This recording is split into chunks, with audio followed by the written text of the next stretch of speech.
quero falar com você, Efésios capítulo 6.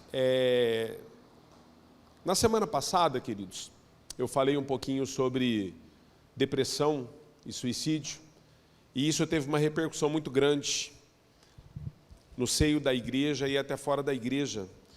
Eu fui chamado para compartilhar essa palavra agora num hospital, no meio da semana, e eu fui lá e compartilhei a mesma palavra de domingo aqui, com alguns ajustes que eu fiz por conta do público. E ministrando lá, queridos, a dor das pessoas é tão grande, nós sequer entendemos com quem estamos convivendo. Ministrando lá no hospital para aquele grupo de pessoas, eram umas 45 pessoas, eu acho, 40 pessoas. E no final, ao término, eu orei pelas pessoas, mas quando eu chamei as pessoas para que eu pudesse orar por elas, pedi para que elas pudessem ficar em pé, uma das pessoas de bastante evidência lá, dentro de um setor do hospital, ela levantou a mão e falou: olha, vocês me dão a oportunidade de falar? E eu falei: lógico, eu não era o organizador, era só o convidado palestrante, mas aí a organizadora já se aproximou dela, veio à frente com ela, e ela falou assim: olha, eu queria agradecer ao hospital pela possibilidade de estar ouvindo coisas nesse sentido, porque hoje, aí ela tirou uma carta do bolso, queridos.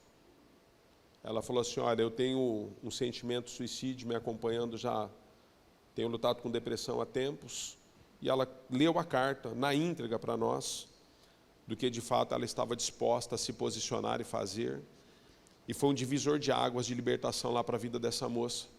Abraçamos ela, ela estava disposta a desistir, já tinha tentado 2 vezes, não tinha conseguido, e foi um dia crucial. Então deixa eu dizer para você, eu saí daquele lugar assim impactado, porque de fato a pessoa, ela já estava com uma carta escrita, sem saber que o evento teria aquela direção, porque na cabeça dela, ela até disse que tinha participado do evento como funcionária por obrigação, achando que era só mais um evento de esclarecimento de coisas, mas que o Espírito Santo de fato pôde pegá-la naquela manhã. E eu saí de lá impactado, e eu comecei a perguntar a Deus, falei: Deus, o que está acontecendo conosco? O que está acontecendo com a igreja, Senhor? Como que nós podemos de fato alinhar as nossas vidas segundo o teu propósito? E pensando nisso sobre essa semana, amados, eu percebi que nós temos, como sempre, pecado no simples. Nós temos ignorado o simples. Porque para nós, igreja, nós temos uma mentalidade, às vezes, assim, as coisas saem um pouquinho da realidade. Nós vivemos, eu vou usar essa expressão a título de compreensão, num submundo. É como se nós vivêssemos somente nesse submundo. Mas os cristãos, eles precisam ter os pés na terra, embora a cabeça esteja nos céus. Porque essa é a nossa responsabilidade como igreja, é termos a cabeça nos céus, mas os pés na terra, para que a gente possa trazer a existência daquilo que ainda não é uma realidade no meio em que nós vivemos e convivemos. E uma das coisas que eu tenho percebido é que às vezes nós vamos para os extremos como igreja, nós vamos para as pontas da corda. Às vezes falamos tanto de coisas que são, na nossa percepção, hiper, mega, super espirituais, e ao mesmo tempo também falamos de coisas que são tão terrenas e a gente não consegue às vezes equacionar tudo isso na nossa vivência diária. E eu queria muito que você pudesse trazer coisas básicas. Paulo diz assim para a igreja numa certa ocasião: olha, eu poderia estar ministrando vocês com coisas muito profundas a respeito do Evangelho, das revelações que eu tenho recebido, mas eu torno a dar leite para vocês, porque vocês ainda não conseguiram avançar em relação a algumas coisas. A minha preocupação, amados, não é se nós estamos bem ou se nós estamos mal. A minha preocupação, além disso, vai para outras circunstâncias. É se nós estamos sendo agentes de bondade ou agentes de maldade. Porque uma coisa é estarmos bem ou estarmos mal. Outra coisa é sermos agentes do bem e agentes do mal. E quando nós somos agentes do mal, a Bíblia diz assim, ó, aquele que sabe fazer o bem e não o pratica, esse comete pecado, esse comete o mal, esse erra. Porque nós sabemos fazer o bem, mas nós não fazemos. Muitas vezes nós não permitimos que o Espírito Santo possa nos usar. Quando nós temos um encontro com Jesus, dizemos assim, agora eu entreguei minha vida para Jesus. Entregou mesmo? Ele pode te conduzir? Ele te leva para onde Ele deseja? Ele te coloca no centro das cenas que Ele espera para a sua realidade? E para a realidade que te cerca? Nós, de fato, temos a nossa vida nas mãos de Deus? Então, onde nós, como igreja, precisamos avaliar a nossa posição? Quando nós estamos enfermos ou lutando em alguma área da vida, seja na vida conjugal, financeira, seja na vida relacional com pessoas, o que for, queridos, seja finanças, empresarial, seja o que for. Quando nós estamos numa condição difícil, aí nós colocamos a nossa vida nas mãos de Deus. Porque nós falamos assim e pensamos assim, Senhor, se o Senhor não fizer, quem pode fazer? Ninguém pode. Mas quando nós estamos bem, amados, porque existem momentos, ninguém vive só na desgraça, né? A gente também vive momentos em que nós estamos na crista da onda, momentos que nós estamos bem. E quando nós estamos bem, quase sempre esse é o erro da igreja. Nos esquecemos do nosso papel e da importância do nosso papel no processo que Deus está conduzindo o seu povo. Por isso que o povo que saiu do Egito, a Bíblia diz que somente Josué e Calebe, ao sair daquele lugar, peregrinando com Deus para possuir uma terra chamada Canaã, somente Josué e Calebe entraram, porque todos os que saíram do Egito morreram no deserto. Por quê? Porque eles não compreenderam o papel deles no processo e não entenderam o relacionamento deles com Deus. Aí a Bíblia diz que os filhos daqueles que saíram do deserto, ou seja, quem herdou a terra, queridos, foram aqueles que nasceram no deserto durante os 40 anos. Eles eram todos jovens. Os jovens herdaram a terra. Somente Josué e Calebe eram os tiozão. Porque eles creram. Eu prefiro ser tiozão. Mas eu quero entrar. Quantos querem chegar? Então nós precisamos entender algumas coisas. Eu quero falar com você e lembrar você a respeito dessa, Efésios capítulo 6, verso 10 em diante, eu quero lembrar desse equilíbrio que a gente tem que ter com os dois mundos que nós vivemos. O mundo físico e o mundo espiritual. Nada que você já não ouviu, mas precisamos ser relembrados, ok? Então diz assim o texto, verso 10. Finalmente fortaleçam-se no Senhor e no seu forte poder. Vistam toda a armadura de Deus para poderem ficar firmes contra as ciladas do diabo. Pois a nossa luta não é contra as pessoas, mas contra os poderes e autoridades, contra os dominadores deste mundo de trevas, contra as forças espirituais do mal nas regiões celestiais. Por isso, vistam toda a armadura de Deus para que possam resistir no dia mau e permanecer inabaláveis depois de terem feito tudo. Não é feito metade, ok? Nem um terço, nem uma parte. Depois de terem feito tudo. Assim mantenham-se firmes, cingindo-se com o cinto da verdade, vestindo a couraça da justiça, tendo os pés calçados com a prontidão do evangelho da paz. Além disso, usem o escudo da fé com o qual vocês poderão apagar todas as setas inflamadas do maligno. Usem o capacete da salvação e a espada do Espírito, que é a palavra de Deus. Orem no Espírito em todas as ocasiões, com toda oração e súplica. Tendo isso em mente, estejam atentos e perseverem na oração por todos os santos. Ok? Vamos trabalhar um pouquinho? A carta aos Efésios, queridos, é considerada o segundo maior tratado teológico da Bíblia. Perde só para Romanos. O livro de Romanos é o livro que mais trabalha fundamentos teológicos no Novo Testamento a respeito da nossa vida cristã. A carta aos Romanos é uma carta de amor e de fundamentos teológicos para que nós possamos andar pela graça que nos foi concedida pelo dom da salvação. Uma vitória que nós não poderíamos, mas Jesus fez em nosso favor. alcançou em nosso favor. Depois de Romanos, Efésios é o que mais trabalha esses fundamentos da fé cristã nas nossas vidas.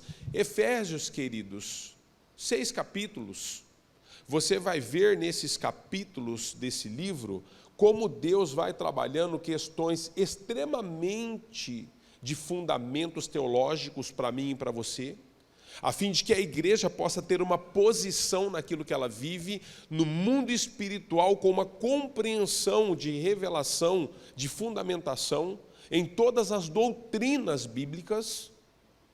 Só que, ao mesmo tempo, nesses capítulos, Paulo é direcionado pelo Espírito Santo e inspirado pelo Espírito Santo em dividir esta carta em 2 momentos. Até o capítulo 3 ele fala dos fundamentos teológicos e do capítulo 4 ao capítulo 6 ele fala da vida prática da igreja na terra.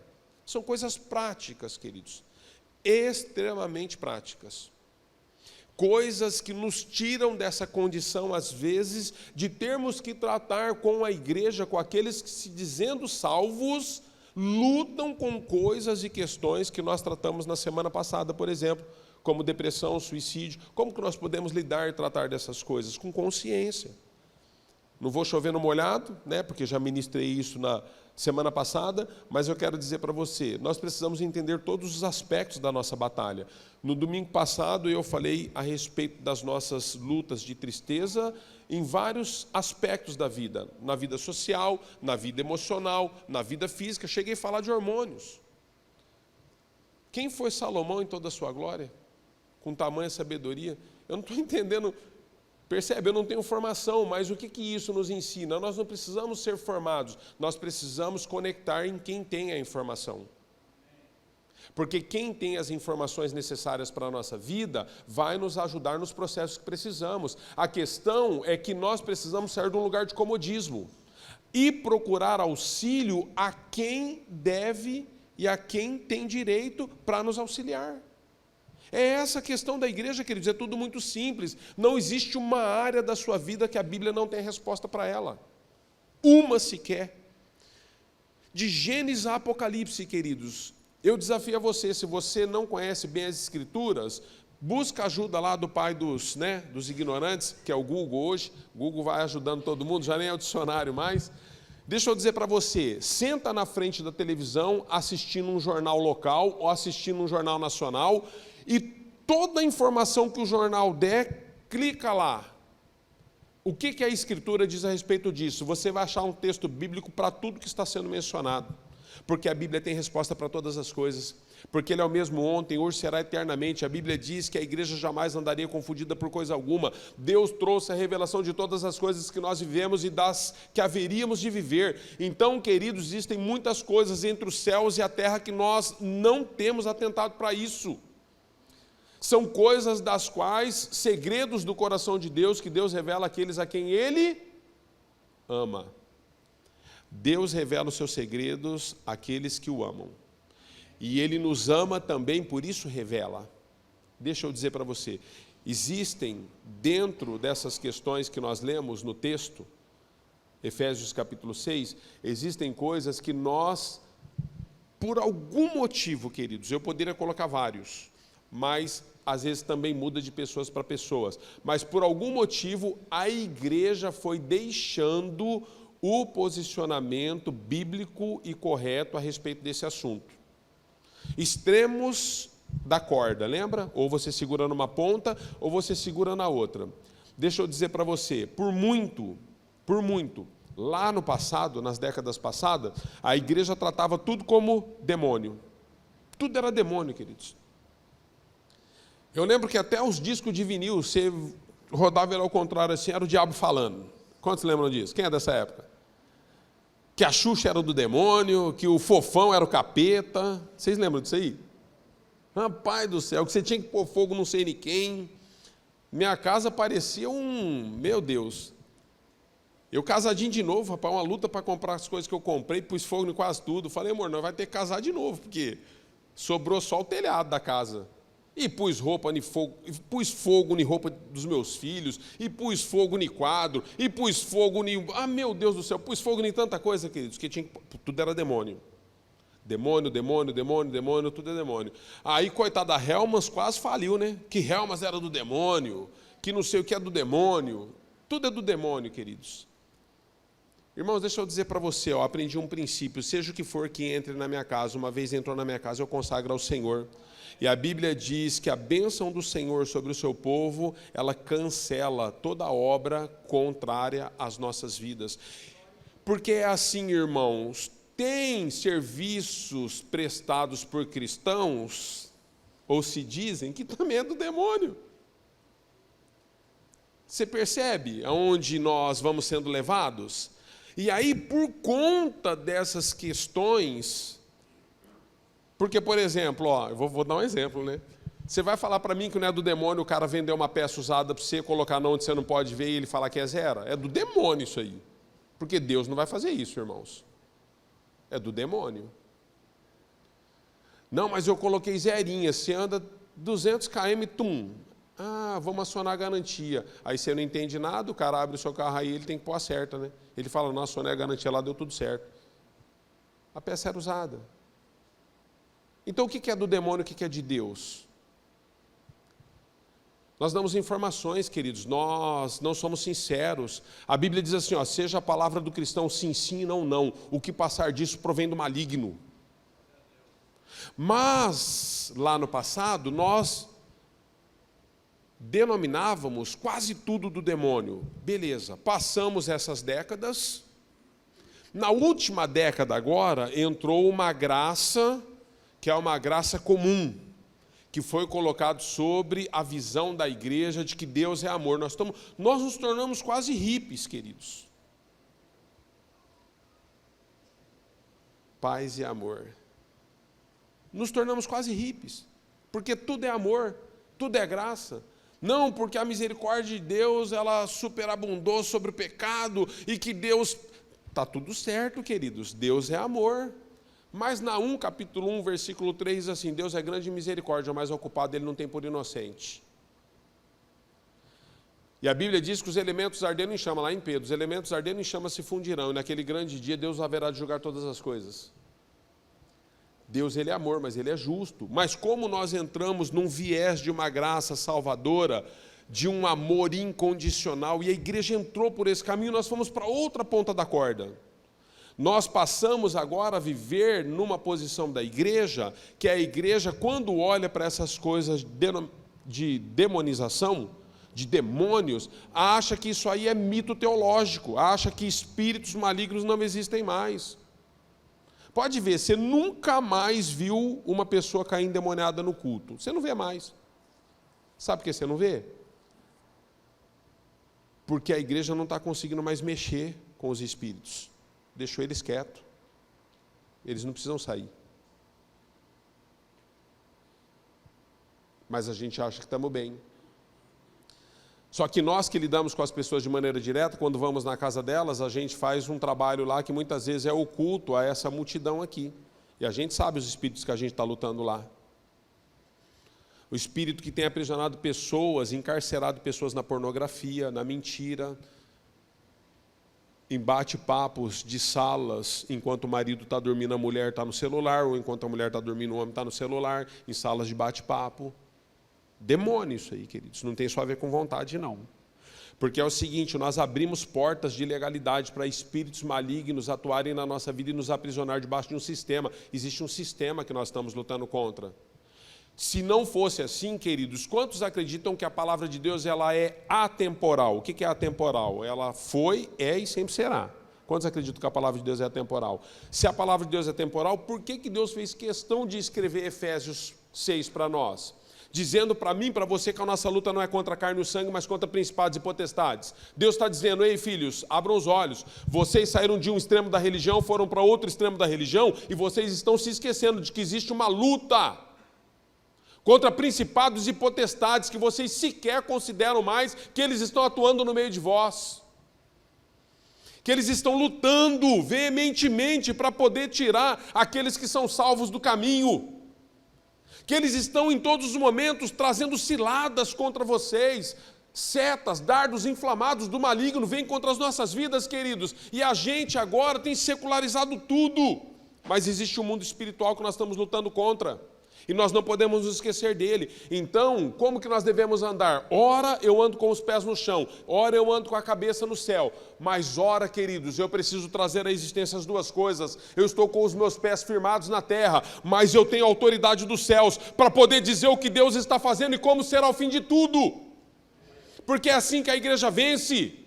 E nós precisamos declarar as verdades de Deus sobre a nossa mente, sobre as nossas emoções, sobre o nosso físico, sobre os nossos irmãos, sobre o nosso espírito. Nós precisamos, amados. A igreja precisa se reposicionar nisso.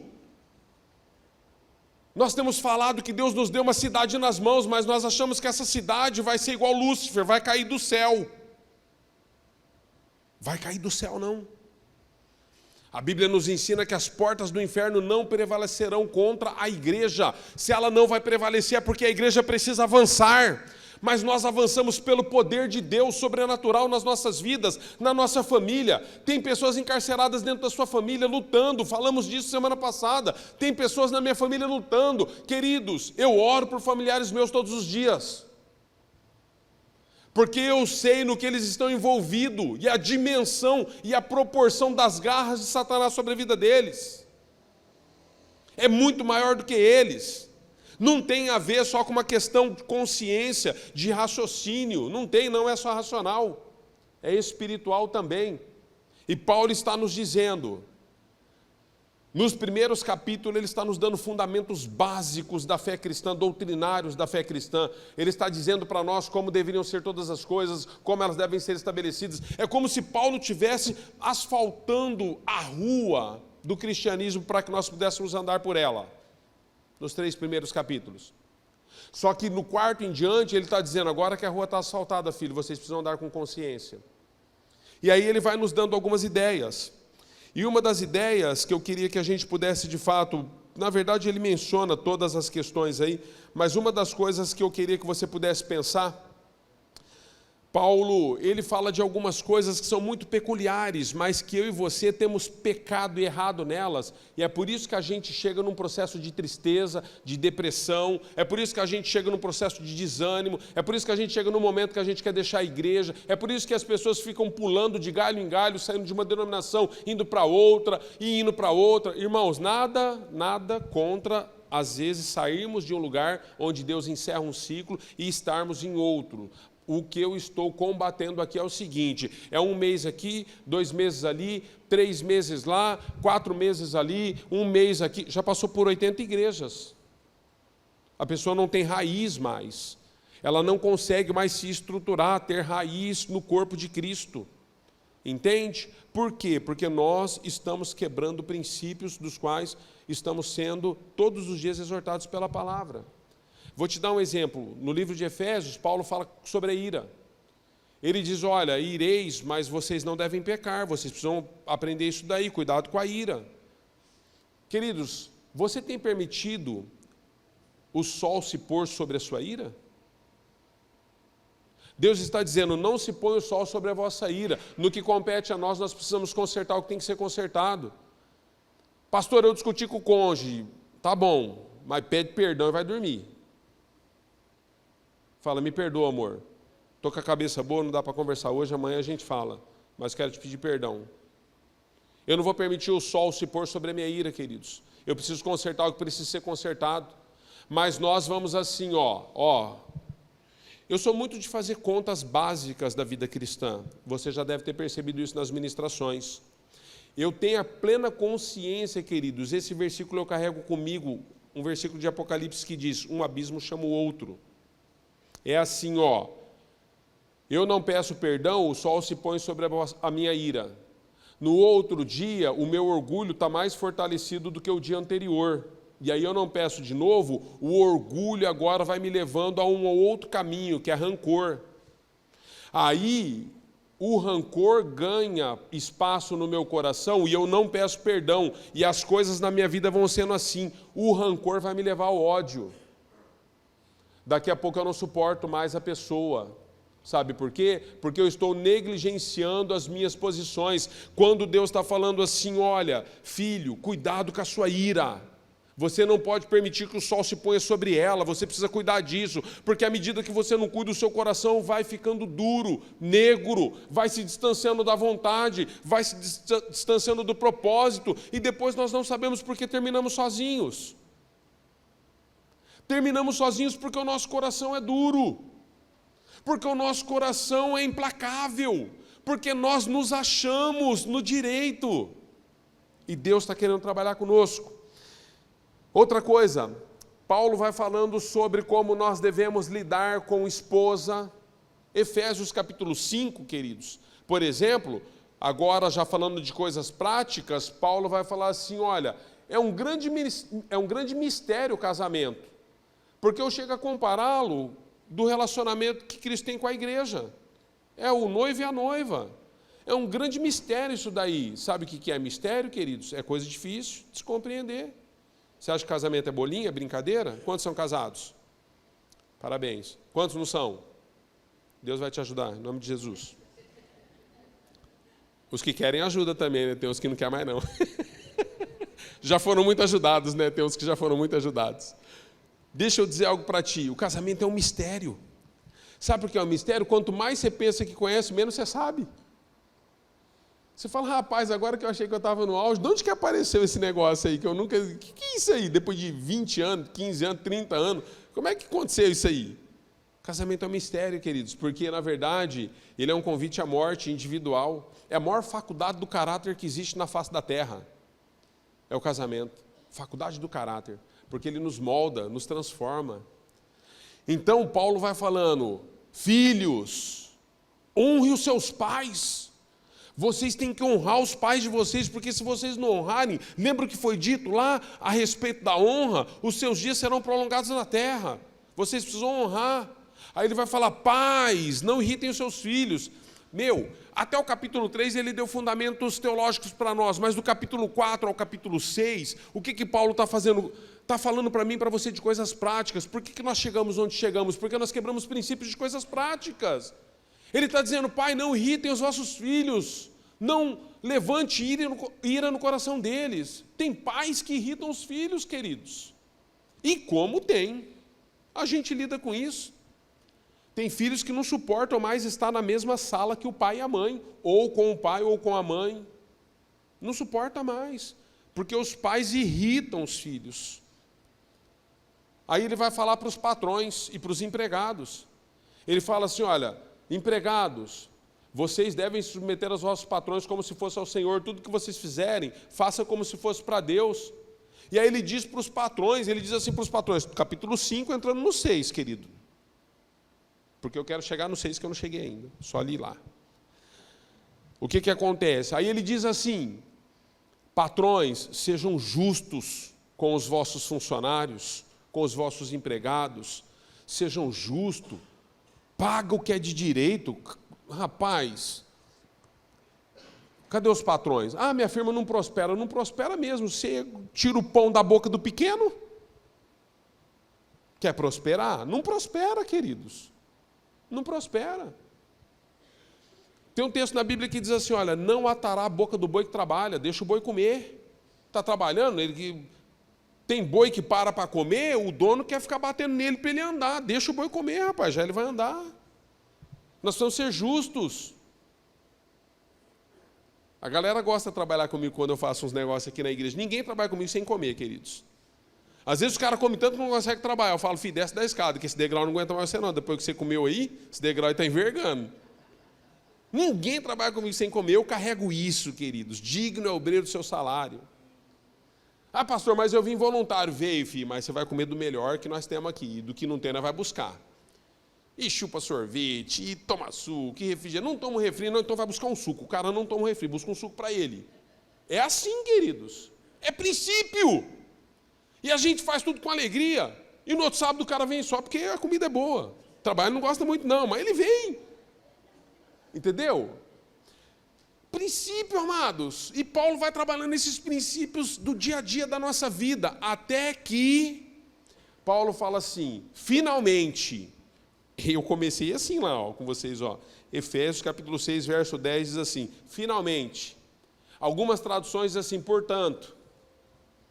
Fortaleçam-se no Senhor e no seu forte poder. O que significa esse finalmente? O que significa esse portanto, queridos? Paulo está dizendo assim, ó, depois de vocês terem observado tudo isso que eu disse, desde o capítulo 1, verso 1, até chegar aqui no verso 10 do capítulo 6, que eu estou chegando aqui agora, daqui para trás, tudo que eu disse, depois de terem observado tudo isso, agora ele diz assim, olha, revistam-se, aí ele vai falando da armadura de Deus. E ele fala algumas coisas importantes lá, queridos. Ele diz que a gente tem que resistir o dia mal. O dia mal vem para todo mundo. Não é uma opção para mim e para você, ele vai chegar. Se ele não chegou ainda, ele vai chegar. Porque a Bíblia nos fala, quando passares, não é se passares, é quando. Ele vai chegar. Chegou para muitos de nós e vão chegar outros. Mas nós precisamos resistir o dia mal. Só conseguimos resistir o dia mal se de fato nós estivermos revestidos da armadura de Deus. Essa é a consciência que Paulo quer nos dar. Por isso que ele está usando a palavra portanto. Por isso que ele está usando a palavra finalmente. Ele está querendo dizer o seguinte, você quer resistir o dia mal, filho? Observa aí tudo que eu falei para você. Porque se você não observar tudo isso aí, no dia mal você vai sucumbir. Sabe quando a tristeza vem que ela quer te jogar na cama? Por que ela te joga na cama? Porque você não prestou atenção no que ele disse antes. Agora a gente só quer falar assim, não, vou me revestir da armadura de Deus e vou sair andando. Não é assim, não. Não é uma mágica. Não é uma mágica. Paulo, eu preciso correr. Paulo fala assim, ó, vocês precisam então revestir a cintura de vocês com o cinturão da verdade. Só existe uma maneira, queridos, de nós vencermos a mentira. Essa é a verdade de entrar na nossa vida. Deixa eu dizer para você, por que você espera a fidelidade dos outros se você planta infidelidade?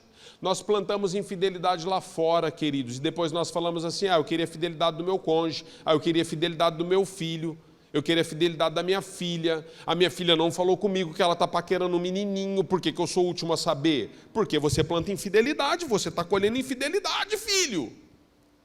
Você quer colher o quê? Você planta maçã, você quer colher pera? Nós plantamos infidelidade, queridos, e queremos colher fidelidade.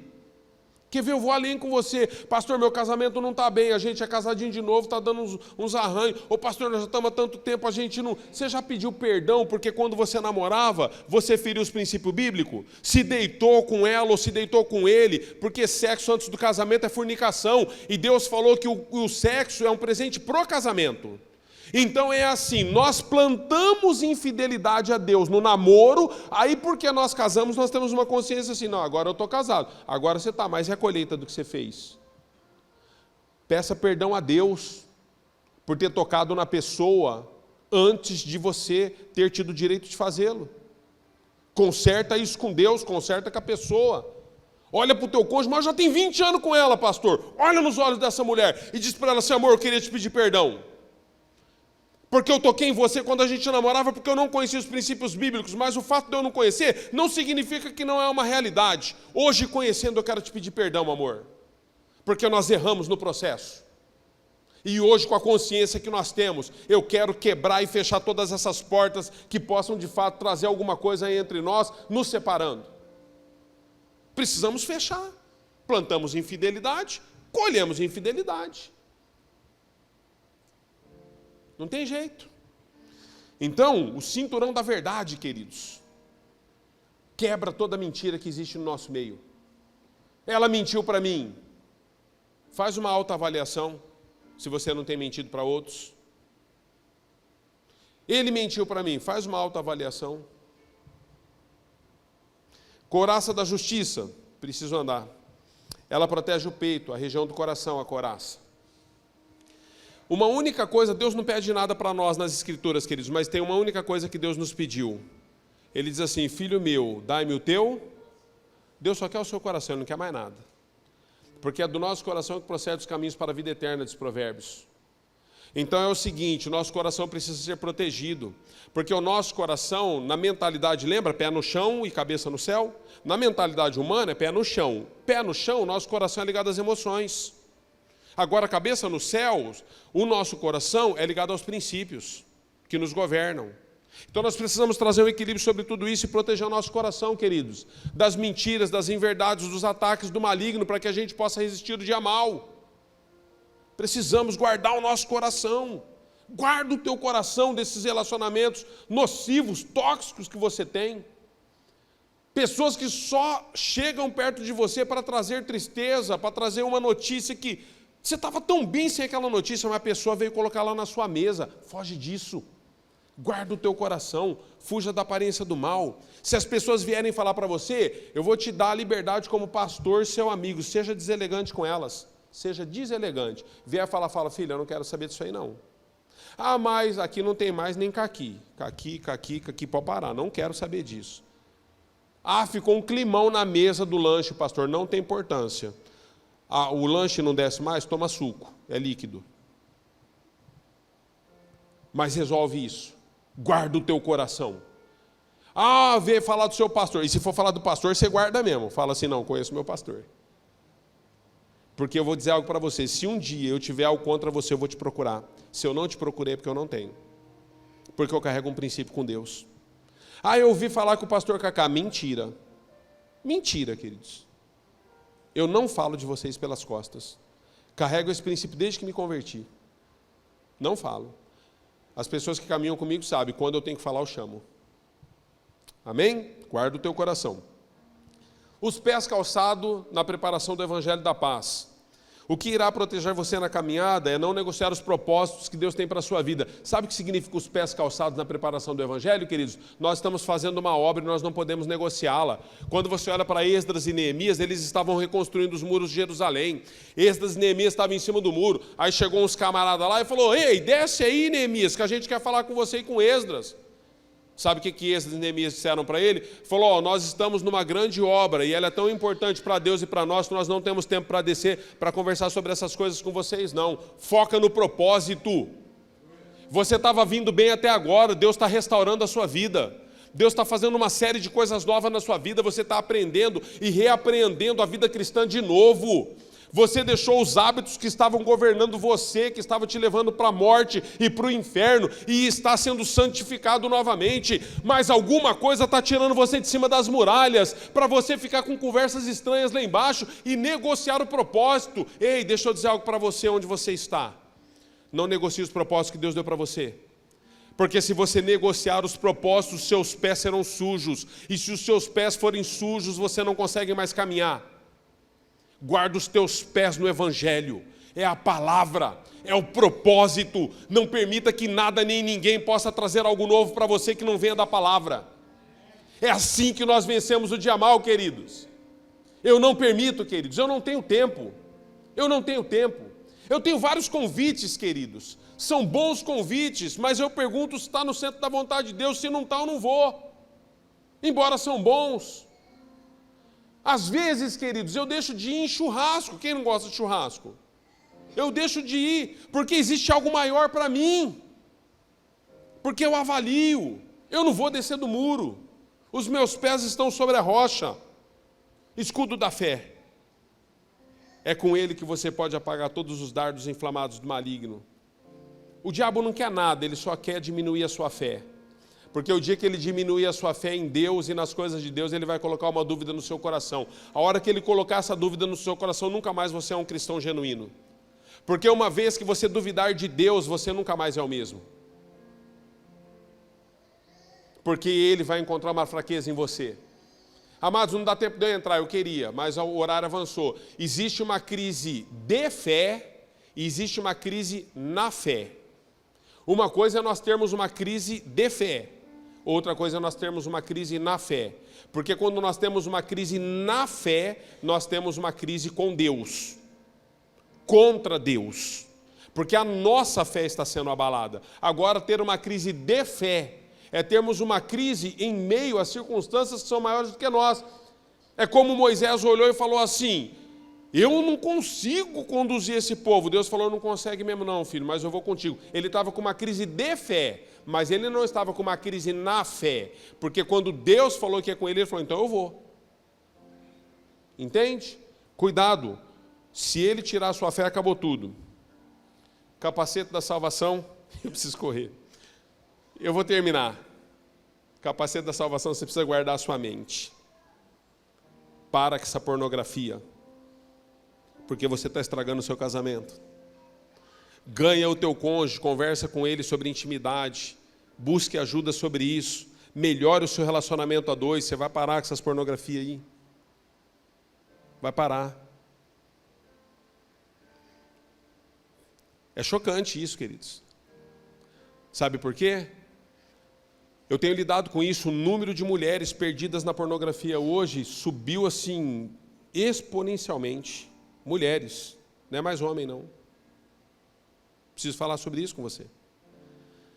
Porque a verdade nos liberta. Vocês precisam entender isso. Nós precisamos parar com isso, queridos. Se você tem esse costume, você precisa abrir mão disso. Porque isso aí está fazendo você uma pessoa dupla. Você está lutando contra dois mundos. Opte pelo mundo divino. Deus vai te esclarecer sobre essas coisas.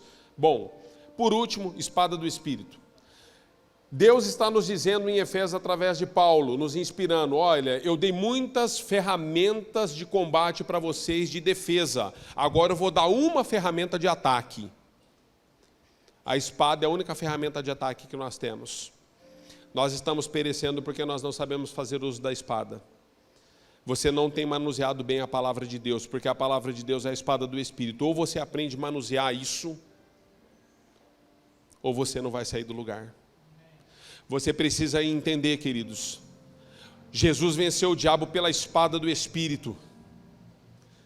Quando ele falou assim, está escrito, Jesus falou, mas também está escrito. Ah, mas está escrito que? Mas também está escrito que Jesus venceu o diabo no deserto pela espada do Espírito. Você precisa manusear bem a palavra de Deus. Sem a palavra de Deus, você vai ser governado como uma folha ao vento, sendo soprada para todos os lugares. Para parecer que está acabando, queria que vocês colocassem em pé.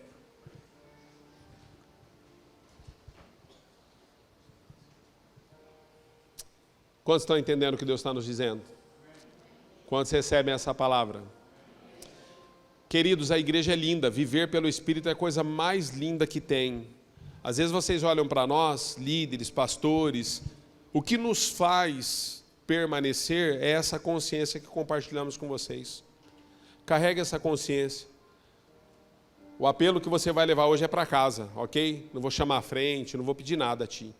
Só vou pedir para ti o seguinte, avalie o que você ouviu e vê se você não tem, de fato, distorcido essas questões dos ensinos de Paulo a Efésios e a igreja de hoje. Amém? Abra suas mãos. Eu quero orar por você. Pai, nós te louvamos pela tua fidelidade, Pai. Consagramos a ti cada uma das nossas vidas. Todos que estão aqui, Senhor, nós apelamos ao teu Espírito Santo, nos coloca no centro da tua vontade novamente. Livra-nos de descer, Senhor, dos muros e ficarmos negociando os propósitos do Senhor para a nossa vida. Livra-nos, ó Pai, de tudo aquilo que é distração. Coisas têm nos distraído, Senhor, nos conectando àquilo que o Senhor não deseja. Mas nessa manhã nós rompemos com isso. Eu quero abençoar os teus filhos, eu quero liberar os teus filhos debaixo desta verdade, declarando que o Senhor os abençoe, os guarde, resplandeça o rosto sobre eles e lhes dê a paz que o mundo não pode lhes dar.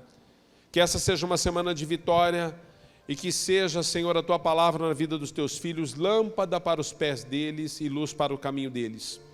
Assim nós despedimos os teus filhos debaixo da tua graça e debaixo da tua unção. Em nome de Jesus, a igreja diz... Amém, queridos?